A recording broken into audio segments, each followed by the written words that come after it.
Champions লিগের second match ডের প্রথম দিনটা শেষ। আর্সেনাল পিএসজি ব্লকবাস্টার ম্যাচটা আর্তেতার জন্য হয়েছে ব্লকবাস্টার, কিন্তু এনরিকের জন্য সেটা হয়েছে ফ্লপ। সিগন্যাল ইদুনায় দেখা মিলেছে একটা বিরাট স্কোর লাইনের। এই স্কোর লাইন কি আগে কোথাও দেখছি? 7-1 না, এরকম কিছু এখন মনে পড়ছে না। যাই হোক, সিটি ইন্টার দিয়েছে 1-1 গোল। ফ্লিকের ইয়াং বয়েজরা সুইস ইয়াং বয়েজদের দিয়েছে 1-1 সঙ্গে আরেকটা এক্সট্রা গোল। লেভারকুজেনের আবার একটা গোলই যথেষ্ট ছিল এসি মিলানকে হারাতে। And nothing can beat Stade Brestois from league 2 ম্যাচ ডের 27 ম্যাচে চ্যাম্পিয়ন্স লিগ দেখেছে 90টা গোল, যেখানে 2004-05 চ্যাম্পিয়ন্স লিগ মৌসুমের পর যেটা সবচেয়ে বেশি ম্যাচের যদি আপনি গড় প্রতি হিসাব করেন সেটা 3.3। চ্যাম্পিয়ন্স লিগ সেকেন্ড ম্যাচ ডের প্রথম দিনটা আসলে কেমন গেল সেটারই একটা ছোট্ট রিওয়াইন্ড দেখে আসি। মিকেল আর্তেতা এবার ষষ্ঠ সিজন তিনি আর্সেনালে আছেন, এবং এই সিজনটাতেই মনে হচ্ছে আর্সেনালকে যেভাবে তিনি ড্রিল করেছেন, যেই স্টাইলে তিনি ড্রিল করেছেন, সেই ফলাফলটা ফাইনালি আর্সেনাল দিচ্ছে। কারণ 2015 সালের পর চ্যাম্পিয়ন্স লিগে যদি আপনি হিসাব করে দেখেন, তবে আর্সেনাল এই প্রথমবারের মতো বড় কোনো নাম, চ্যাম্পিয়ন্স লিগে আর্সেনাল জয় পেয়েছে গত সিজনে, লন্সের সঙ্গে 6-0 গোলে জিতেছে, পোর্টোর সঙ্গেও জিতেছিল, বায়ার্ন মিউনিখের সঙ্গে হেরে গিয়েছিল, কিন্তু এই বায়ার্ন মিউনিখকে তারা সর্বশেষ 2015 সালে হারিয়েছিল, যদি আপনি বিগ বয়েজ ওই টার্মটা ইউজ করেন। এবং বিগ বয়েজকে হারানোর আরেকটা রেকর্ড এই প্রথম 2015 সালের পর এই আর্তেতার আর্সেনাল করলো। এবং এই ম্যাচে কখনোই আর্সেনালকে একবারও আসলে ব্যাক ফুটে যেতে হয়নি, বরং এই লুইস এনরিকের পিএসজি কিন্তু সবসময় ম্যাচটাকে আসলে চেস করে গেছে। এবং লুইস এনরিকে সেটা স্বীকারোক্তি মেনেও নিচ্ছেন, হারের দায়ভারটাও তিনি নিচ্ছেন। তার কারণ হচ্ছে তিনি কেন একবার এই হারের দায়ভারটা নিচ্ছেন, কারণ তিনি সিদ্ধান্ত নিয়েছিলেন যে উসমান দেমবেলেকে তিনি এই ম্যাচে খেলাবেন না। ওই ডিসিপ্লিনারি সংক্রান্ত সমস্যার কারণে তিনি তাকে বেঞ্চ করলেন। এবং যখন তিনি আর্সেনালকে পুরো 90 মিনিট ধরে ফেস করলেন, প্রথমার্ধে তো কোনোভাবেই আর্সেনাল এই পিএসজিকে কোনো সুযোগই দেয়নি, বরং যখন আর্সেনাল ডিফেন্ড করে গেছে সেকেন্ড হাফে, পিএসজি যখন ক্রমাগত আক্রমণ করে গেছে, সেখানেও আসলে আর্সেনাল ওয়াজ অন টপ। এখন এনরিকে স্বীকার করছেন, হারের দায়ভার নিচ্ছেন, আবার বলছেন যে এই আর্সেনাল যখন তারা প্রেস করেছে ইন্টেন্সলি এবং ডুয়েলগুলো জিতেছে, সেখানে এই আর্সেনালকে বিট করা তার পক্ষে সম্ভব ছিল না। এখন স্পিকিং অফ ডুয়েলস, যদি আপনারা অ্যামাজনের ওই ডকুমেন্টারিটা দেখে থাকেন আর্সেনালকে নিয়ে, যেখানে আর্তেতা তিনি একটা কথা বলেছিলেন, সম্ভবত লিগ কাপে একটা ম্যাচ ছিল, সেই ম্যাচটা আর্সেনাল কোনোভাবে জিতেছিল, কিন্তু তারপর তিনি ক্ষেপে গিয়েছিলেন। তার কারণ হচ্ছে তার প্লেয়াররা কনস্ট্যান্টলি ওই ম্যাচে ডুয়েল লুজ করছিলেন। এই ম্যাচে যদি আপনি স্ট্যাটের হিসাবগুলো দেখেন, সবগুলো হিসাব তো আর দেখা যাবে না, তবে ডুয়েল উইনিংয়ের ক্ষেত্রে Arsenal was absolutely on fire against PSG. সেটা মাঠের মাঝমাঠে বলেন কিংবা পিএসজি হাফে বলেন, আর্সেনালের ফরওয়ার্ডরা 4-4-2 আউট অফ দ্য পজিশন খেলে কিন্তু যেভাবে প্রেস করেছে, সেখানে পিএসজি কোনো সুযোগই আসলে আর্সেনালের সামনে পায়নি। এবং এই আর্সেনালতে এখন মোটামুটি একটা কমপ্লিট টিম বলতে পারেন। আপনি যদি ডিফেন্স ব্যাকলাইনটা দেখেন, সেখানে যেভাবে এই গ্যাব্রিয়েল মাগালেশ কিংবা উইলিয়াম সালিবা তারা একের পর এক ডিফেন্ড করে গেছেন, কালাফিওরি কালকে যেভাবে মাঝমাঠে ইনভার্ট করেছেন, কিংবা তাদের মধ্যে যে লিঙ্ক আপ, একদিকে ট্রসার্ড, ফ্রন্ট লাইনে হাভার্টস, তারা যেভাবে লিঙ্ক আপ করে পুরো ম্যাচটা এগিয়ে নিয়ে গেছেন। এবং সেকেন্ড হাফে স্পেশালি আর্সেনাল যেভাবে মাত্র 39% পজিশন নিয়েও ম্যাচটা ম্যানেজ করে 2-0 গোলে বের করে এনেছে, আপনাকে এই আর্সেনাল এবং আর্তেতার আর্সেনালের প্রশংসা অবশ্যই করতে হবে। আর্সেনাল আপনাকে আবারও একটা সারপ্রাইজ দিয়েছে এই ম্যাচে। এটা তো সারপ্রাইজই বলতে পারেন নাকি, কারণ আবারও একটা সেট পিসে গোল। এই সারপ্রাইজ কি আপনি এক্সপেক্ট করেছিলেন? যদি এক্সপেক্ট নাও করে থাকেন, তবে আর্সেনাল যদি সেট পিস পেয়ে থাকে, তবে এখানে ধরে নিতে পারেন যে ওখানে অন্তত 45% চান্সেস রয়েছে যে আর্সেনাল সেখানে একটা গোল আদায় করে নিতে পারে। আর্সেনাল যে সেট পিস, যে প্রাওয়েসটা রয়েছে নিক হোভার এবং মিকেল আর্তেতা মিলে সেটাকে ডিজাইন করেছেন।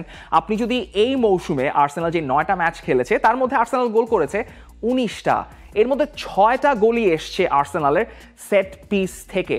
এবং পিএসজি তাদের যেই রাইট ব্যাক আশরাফ হাকিমি, তিনি ম্যাচের আগে বলেছিলেন যে আর্সেনালের এই সেট পিস থ্রেটটা ফেস করার জন্য পিএসজি মোটামুটি প্রস্তুতি আছে। সেই প্রস্তুতির ফলাফলটা তারা পেয়েও গেলেন, একটা গোলও কনসিড করে ফেললেন। কিন্তু এটা নিয়ে প্রস্তুতি থাকা সত্ত্বেও পিএসজিকে নিয়ে একটু কথা না বললেই নয়, কারণ পিএসজি এমবাপেকে ছাড়া খেলছে। এমবাপে ছাড়া একটা নতুন যুগে পিএসজি প্রবেশ করেছে, যেখানে দল সবচেয়ে বড় কথা, লুইস এনরিকের কথাটাই সবচেয়ে বড় কথা। এখন এই পিএসজির অবশ্যই একটা আইডেন্টিটি আছে। আপনি যদি পিএসজির খেলাটা খেয়াল করে দেখেন, তারা অনেক বেশি পজেশনাল এবং 2023-24 সালের তুলনায় এই মৌসুমে এসে 24-25 সালে সবচেয়ে বেশি পিপিডিএ অর্থাৎ পাসেস পার ডিফেন্সিভ অ্যাকশনে এই পিএসজি ইউরোপের সবচেয়ে টপ মোস্ট টিম। তাদের পিপিডিএ কাউন্ট রেট এখন 9.1, অর্থাৎ তারা 9টা পাসের মধ্যেই তারা অন্য দলকে ডিসপোজেস করে বলের পজিশন উইন করার চেষ্টা করে। এবং সেকেন্ড হাফে কিন্তু পিএসজি ওয়ার মোর টেকনিক্যাল। ফাবিয়ান রুইজ নামার পর পিএসজির দলের টেম্পোটা একটু চেঞ্জ হয়েছিল এবং তাদের যেই দুই মিডফিল্ড রয়েছে, জাও নেভস তিনিও সুযোগ পেয়েছিলেন, নুনো মেন্ডস একটা সুযোগ পেয়েছিলেন, সেটা কাজে লাগাতে পারেননি। ভিতিনিয়াও ভালোই খেলেছেন খুবভাবে, কিন্তু ক্যাঙ্গিং লিকে আসলে নাম্বার 9-এ খেলানোটা কিংবা তার গনজালো রামোস না থাকাটা আসলে পিএসজিকে ভুগালো। উসমান দেমবেলে থাকলে হয়তো ডিফারেন্ট কিছু করতে পারতেন, কিন্তু যেহেতু ছিলেন না সেই বিষয়ে আর কিছু না বলাটাই ভালো। অন্যদিকে ব্র্যাডলি বরকোলা, যিনি 6 ম্যাচে 6টা গোল পেয়েছেন, তাকে পুরোপুরি কন্টেন্ট করে রেখেছিলেন হুরিয়েন টিম্বার।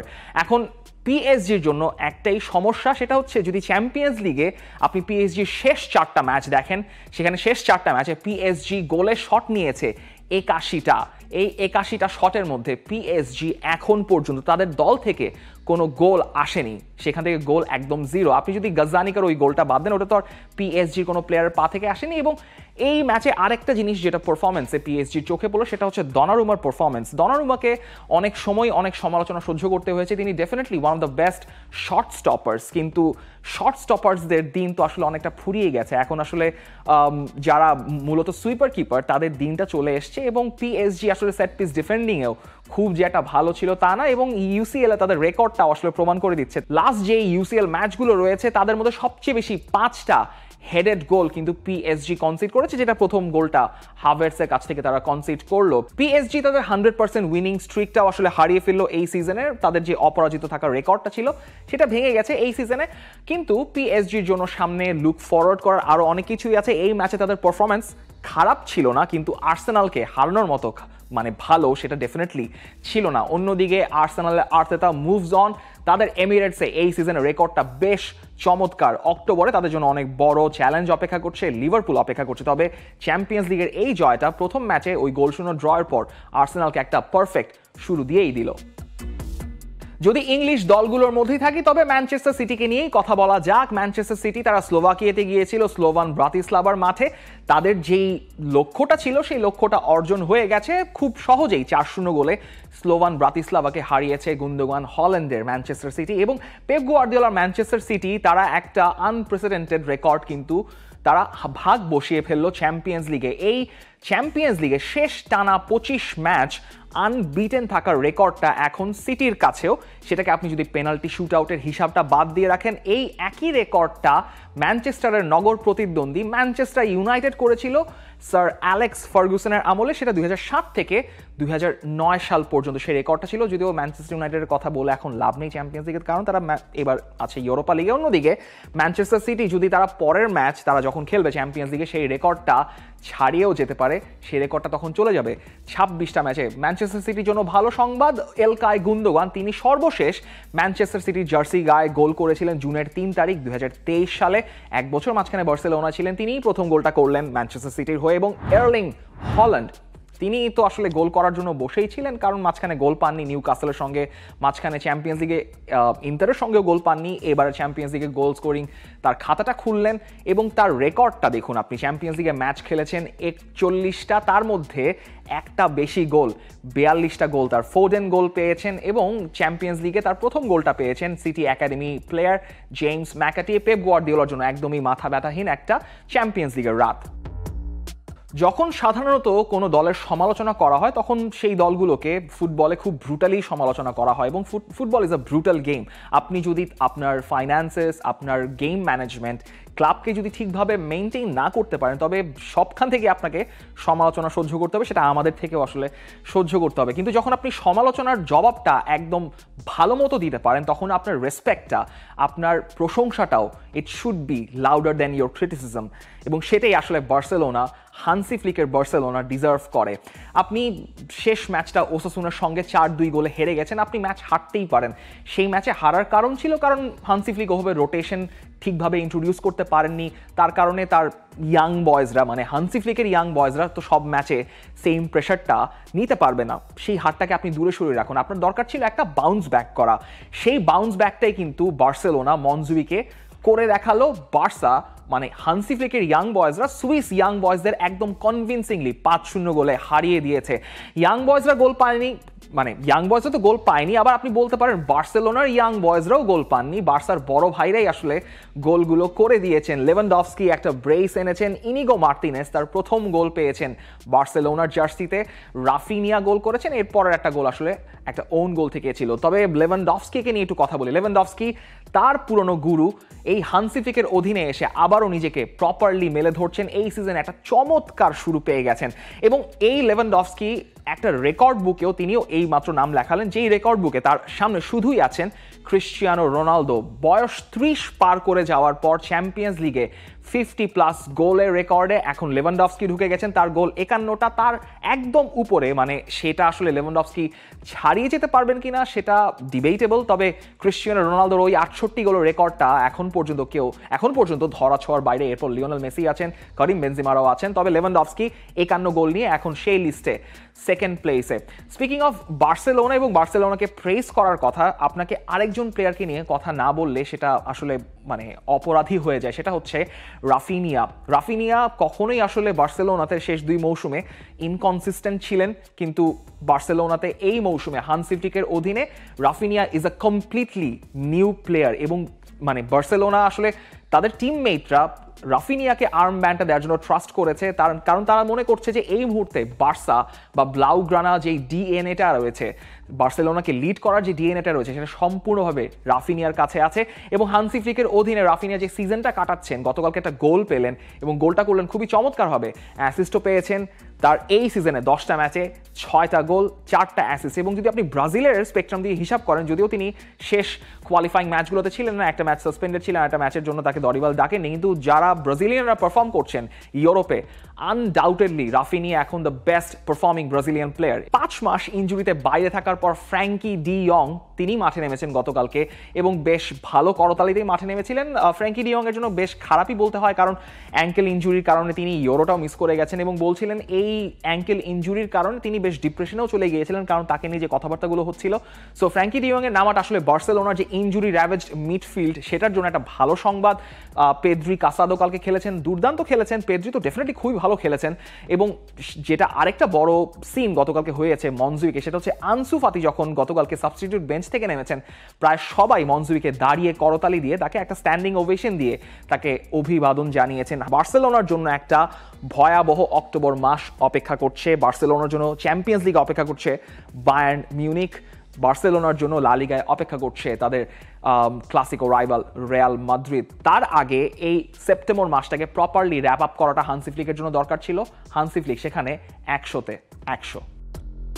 ভাই এই জার্মান টিমদের সমস্যা কি, মানে পাইলে গোলের পর গোল করেই ছাড়ে। গত চ্যাম্পিয়ন্স লিগের প্রথম ম্যাচ ডেতে 9-2 গোল করলো, মানে 9টা গোল করলো বায়ার্ন মিউনিখ, আর এই ম্যাচে সেল্টিককে পেয়ে 7টা গোল দিয়ে দিল। খুবই যে পরিচিত একটা স্কোর লাইন, যদিও মনে করতে পারিনি। 7-1 গোলে ডর্টমুন্ড সেল্টিককে হারিয়েছে তাদের সিগন্যাল ইদুনা পার্কে। সিগন্যাল ইদুনা পার্কের আসলে অ্যাম্বিয়েন্সটাই চ্যাম্পিয়ন্স লিগের রাতটাকে আপনাকে আরও মেমোরেবল করে দেয়। তাদের বড় ব্যবধানে জয় আনতে যিনি সবচেয়ে বেশি কন্ট্রিবিউট করেছেন, ডর্টমুন্ডের very own Monkey D Luffy Karim Adeyemi 31 মিনিটের মধ্যে হ্যাটট্রিক কমপ্লিট করেছেন। তবে রাতটা শেষ করতে পারেননি, আনফর্চুনেটলি একটা হ্যামস্ট্রিং ইনজুরিতে তিনি 48 মিনিটে মাঠের বাইরে তাকে চলে যেতে হয়। আই হোপ মানে তার এই ইনজুরিটা হয়তো বড় কোনো ইনজুরি নয়। তবে সিরহিউ গিরাসি তিনি ক্লাব চেঞ্জ করে ডর্টমুন্ডে এসেছেন এবং is having a really good start.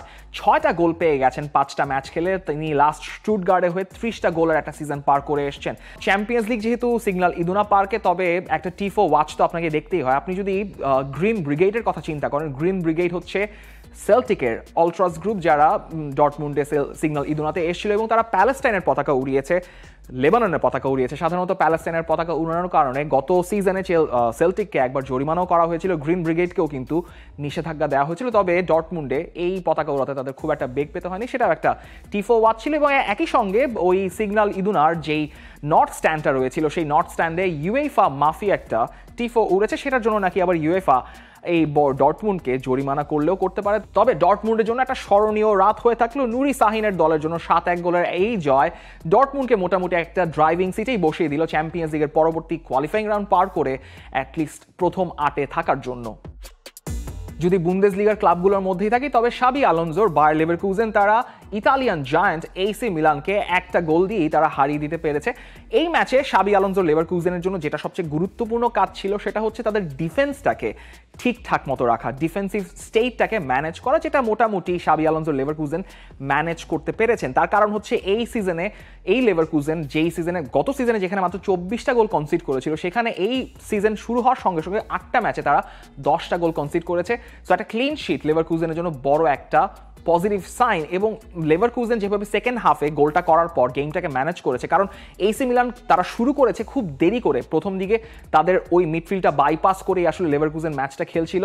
Alex Garcia যেই পাসটা থেকে গ্রিমালদো ফ্লিকটা করলেন তাদের বক্সে, এবং বনিফেস যেভাবে নিজেকে একটা পজিশনে নিয়ে গিয়ে ফিনিশটা করলেন, সেই গোলটা আসলে একটা চমৎকার গোল ছিল। এসি মিলান তারা ওই সান সিরোতে ইন্টার মিলানকে হারানোর পর থেকেই একটা বেশ পজিটিভ শুরু কিন্তু তারা পেয়ে গেছে, আপনি এটা বলতে পারেন। এবং এই ম্যাচেও আসলে Christian Pulisic was really brilliant.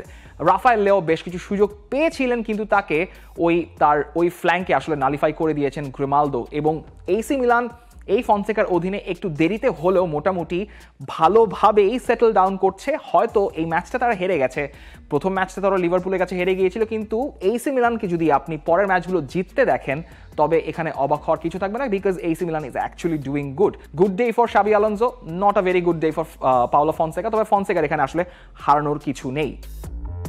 অন্যদিকে এসি মিলানের নগর প্রতিদ্বন্দ্বী ইন্টারনাজিওনালে তারা সান সিরোতে ম্যাচ খেলেছিল রেড স্টারের বিপক্ষে। তারা 1-0 গোল দিয়ে রেড স্টারকে ইজিলি ডিসপ্যাচ করে দিয়েছে। প্রথম গোলটা একটা দুর্দান্ত ফ্রি কিক থেকে নিয়ে এসেছিলেন হাকান চালানোলু, এবং 2010 সালের পর চ্যাম্পিয়ন্স লিগে প্রথমবারের মতো ফ্রি কিক থেকে গোল করেছে এই ইন্টার মিলান। গতকালকে গোল পেয়েছেন এল তরো লাউতারো মার্টিনেস, বেঞ্চ থেকে নেমেছিলেন, আর নাউতোভিচ গোল পেয়েছেন মেহেদি তারিমি, তিনি ইন্টারের হয়ে তার অ্যাকাউন্টটা ওপেন করেছেন। সিমন ইনজাগির জন্য ইউসিএল এর পারফেক্ট নাইট, এর চেয়ে ভালো হয়তো আর কিছু হতে পারে না। ফ্রেঞ্চ ক্লাব স্তাদ ব্রেস্তোয়াকে যখন চ্যাম্পিয়ন্স লিগ আপনি কোয়ালিফাই করতে দেখেছেন, সেটা ডেফিনেটলি একটা ফিল গুড স্টোরি। তবে আপনি হয়তো স্তাদ ব্রেস্তোয়াকে 2 ম্যাচ পর 6 পয়েন্ট নিয়ে লিগে এত উপরের টেবিলে হয়তো এক্সপেক্ট করেননি। তারা দুটো পারফেক্ট স্টার্ট পেয়ে গেছে। প্রথম ম্যাচে তারা জিতেছিল, এই সেকেন্ড ম্যাচে তারা জালসবুর্গকে তাদেরই ঘরের মাঠে 4 গোল দিয়ে উড়িয়ে দিয়েছে। সিমা ব্রেস্টের যেই ফরওয়ার্ড, তিনি 2 ম্যাচে 3টা গোল পেলেন, গত ম্যাচেও কিন্তু 2টা গোল করেছেন। বেশ দুর্দান্ত একটা শুরু বলতেই পারেন ব্রেস্টের জন্য। চ্যাম্পিয়ন্স লিগের দ্বিতীয় ম্যাচের প্রথম দিনের ম্যাচগুলোর রেজাল্ট, বাকি যে ম্যাচগুলো ছিল, পিএসভি স্পোর্টিং সিপির ম্যাচটা ড্র হয়েছে 1-1 গোলে। তেমনি ভিএফবি স্টুটগার্ট প্রথমে এগিয়ে গেল, তাদের মাঠে একটা পয়েন্ট নিয়ে এসছে। স্পার্টা প্রাগ একইভাবে 1-1 গোলে ড্র করে। চ্যাম্পিয়ন্স লিগের সেকেন্ড ম্যাচ ডে প্রথম দিনের যেই রেজাল্টগুলো হয়েছে তার মধ্যে আপনার প্রিয় মোমেন্ট কোনটা, প্রিয় গোল কোনটা, বা আপনার মনে যেটা লেগেছে সেটা কিন্তু জানিয়ে দিতে পারেন আমাদের কমেন্ট সেকশনে। বাকি যে ম্যাচগুলো রয়েছে সেকেন্ড ম্যাচ ডের, সেটার প্রেডিকশন কি হবে সেটাও জানিয়ে দিতে পারেন আমাদেরকে কমেন্ট সেকশনে। For more updates, subscribe to our YouTube channel and click on the bell icon. Follow us on Facebook and Instagram. Download T-Sports app to enjoy exciting games and highlights. Visit tsports.com.